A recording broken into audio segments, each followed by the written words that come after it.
To frankly with Tilakapalli. Andhra Pradesh 2024 మొదటి assembly సమావేశాలు. మంత్రులు, ఎమ్మెల్యేలు అందరూ ప్రమాణ స్వీకారాలు చేశారు. ఇంకా సభాపర్వం 5 ఏళ్ల పాటు వివిధ దఫాలుగా కొనసాగుతుంది. అయితే గతంలో కంటే ఈసారి అసెంబ్లీ సమావేశాలు చాలా కీలకంగా ఉండే అవకాశం ఉంటుంది, ఆసక్తికరంగా ఉండే అవకాశం ఉంటుంది, ఉత్కంఠభరితంగా ఉండే అవకాశం ఉంటుంది. ఎందుకంటే ప్రధాన ప్రతిపక్ష హోదా కూడా లేని వైఎస్ఆర్సీపీ అడుగులు ఏ రకంగా ఉండబోతున్నాయి, జగన్మోహన్ రెడ్డి ఏం చేయబోతున్నాడు, సర్వత్రా ఇదే ఉత్కంఠ. ఈరోజు ఆయన సభకి హాజరయ్యారు. చంద్రబాబు నాయుడు గారు అవనివ్వండి, పవన్ కళ్యాణ్ గారు అవనివ్వండి, ఖచ్చితంగా జగన్మోహన్ రెడ్డి గారికి గౌరవం ఇవ్వాలని చెప్పి ఆయన సూచించడం. అంటే రాజకీయాలు మారినయా, కక్షలు, కార్పణ్యాలు, ప్రతీకారాలు ఇలాంటి వాటిలన్నింటికీ కూడా ఫుల్ స్టాప్ పెట్టి గతంలో జరిగిన తప్పులు మళ్ళీ రిపీట్ కాకుండా ఉండే విధంగా పొత్తు పార్టీ, అధికార పార్టీ అడుగులు వేస్తుంది. చాలా కీలకంగా ఇప్పుడు చర్చ సాగుతున్న అంశం.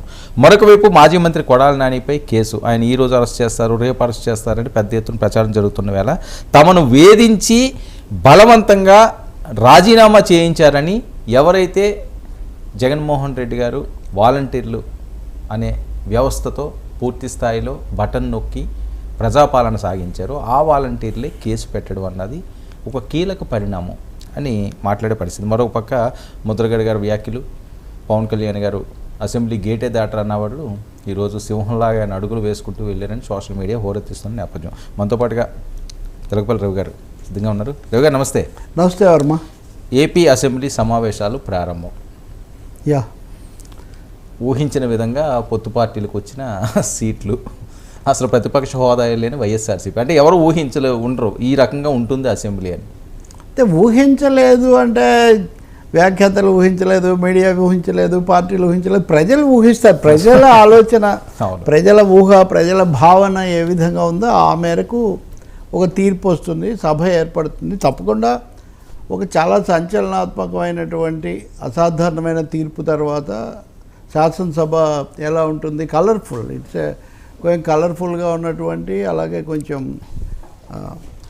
వేడి వాడి పెరిగినటువంటి వాతావరణంలో సభ మొదలైంది. అయితే ప్రశాంతంగా గడిచిందని చెప్పాలి మనం. ఈ రోజు వరకు జరుగుతున్నంత వరకు చూస్తే ముఖ్యమంత్రి, ఉప ముఖ్యమంత్రి, వైఎస్ఆర్సీపీ నాయకుడు, ఇతర మంత్రులు వీళ్ళందరూ ప్రమాణ స్వీకారాలు ఆ సందర్భంగా జరిగినవి చూస్తే సభాపరంగా మటుకు అక్కడ ఎలాంటి గజిబిజి లేకుండా హెల్దీగానే సాగింది, ఆరోగ్యంగా సాగింది. అది స్వాగతించదగింది, దీనికి అభినందించాలి.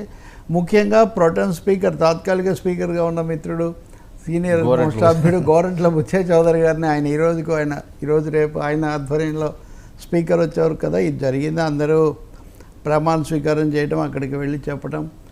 దీనికి బ్యాక్డ్రాప్లో ఒక సమాంతరంగా నారా భువనేశ్వరి పెట్టినటువంటి ట్వీట్, నిజం గెలిచింది, ప్రజాస్వామ్యం నిలిచిందని. అక్కడ దాదాపు ప్లకార్డులు కూడా అవే, అధికార పార్టీ సభ్యులు కూడా అదే నినాదం ఇచ్చారు. ఇప్పుడు ఈ ప్రజాస్వామ్యంలో ఏ పార్టీ గెలిచినా కానీ ప్రజల తీర్పు, ప్రజాస్వామ్యం సజీవంగా ఉందని చెప్పడానికి ఈ సంచలనాత్మకమైనటువంటి మార్పులు, తీర్పులు ఇవి నిదర్శనం అవుతాయి.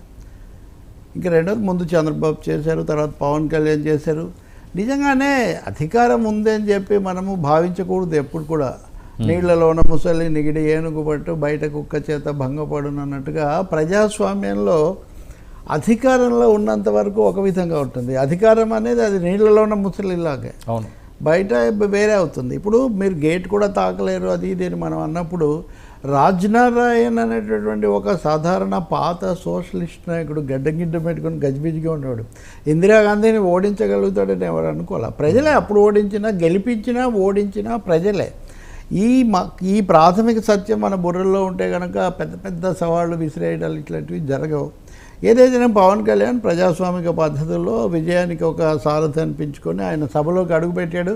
ఇప్పుడు మీరు కనుక కొంచెం రివైండ్ చేస్తే, పిఠాపురంలోనో ఇంకొక చోట నన్ను సభకు పంపించండి అని ఆయన, మీరు గేటు కూడా తాకలేరని చెప్తున్న అప్పటి ముఖ్యమంత్రి, మీరు నన్ను సభకు పంపించండి, మీరు నాకు ఓటు వేయకుండా, విజయం చేకూర్చకుండా, సభకు పంపించకుండా ఏం మాట్లాడితే ఏం లాభం, ఇవన్నీ వృధా, మీరు సీఎం అని అరిస్తే నేను సీఎం కాను, ఓట్లు వేస్తే అవుతాను.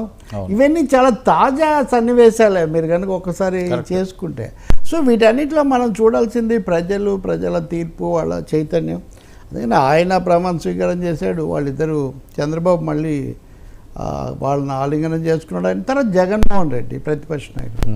చాలా ఊహలు కథలు నడిచాయి కదా, ఆయన సభకు వస్తాడా లేదా, ఈరోజే ప్రమాణ స్వీకారం చేస్తారా లేదా. ఉదాహరణకు తెలంగాణలో కేసీఆర్, ఆయనకు కాలు కూడా బెరగటము అనేక కారణాల వల్ల ఆయన తర్వాత ఎప్పుడో ప్రత్యేకంగా వచ్చి ఒకరోజు ప్రమాణ స్వీకారం చేశారు. కొన్నిసార్లు చేయరు, ఆ రోజే చేయాలని లేదు. సో అలా కాకుండా ఈరోజే రావడం ద్వారా జగన్ కూడా సభా స్ఫూర్తిని అంతవరకు నిలబెట్టాడని మనం చెప్పాలి.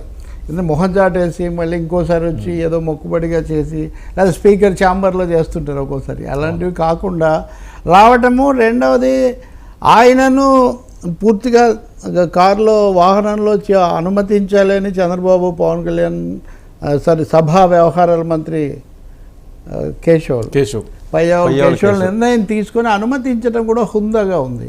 దానివల్ల ఓడిపోయిండొచ్చు, స్థానాలు లేకపోవచ్చు, నిన్నటిదాకా ఒక ముఖ్యమంత్రిగా ఉన్న వ్యక్తి కాబట్టి ఆయన్ను గౌరవించడం, మనల్ని కూడా గౌరవించుకోవటం, సభను గౌరవాన్ని అన్నట్టుగా ఆయన లోపల దాకా అనుమతించటం. నిజానికి ఆయనే ప్రమాణ స్వీకారం చేసేటప్పుడు తన పేరు జగన్మోహన్ అని చదివి మళ్ళీ బహుశా కొంచెం మళ్ళీ సవరించి కూడా నమస్కారం పెట్టారు చంద్రబాబు. అందరికీ నమస్కారం పెట్టారు. చంద్రబాబు కూడా నమస్కారం పెట్టారు, ఆయన కూడా ప్రతి నమస్కారం పెట్టారు. సో జగన్ ఈరోజు రావడం అన్నది నిస్సందేహంగా ఈరోజు కార్యక్రమానికి ఒక పూర్తి రూపం తీసుకొచ్చింది.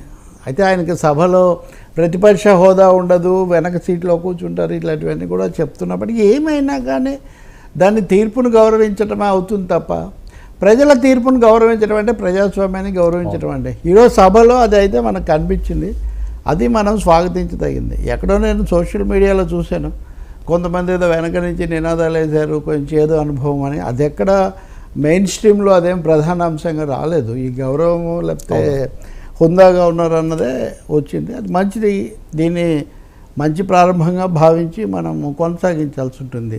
తెలుగుదేశం వాళ్ళలో మనకు ఆ ఉత్సాహం అవన్నీ కూడా కనిపించింది. నారా లోకేష్ కూడా ముందు కూర్చొని కీలకమైన సన్నివేశాలని ఆయన తిలకిస్తూ ఉన్నారు. అన్నింటినీ కూడా. సో దట్ ఈస్ తమ నిలవలు తప్పినా ఇటు అటు అవ్వచ్చు ప్రజాస్వామ్యంలో.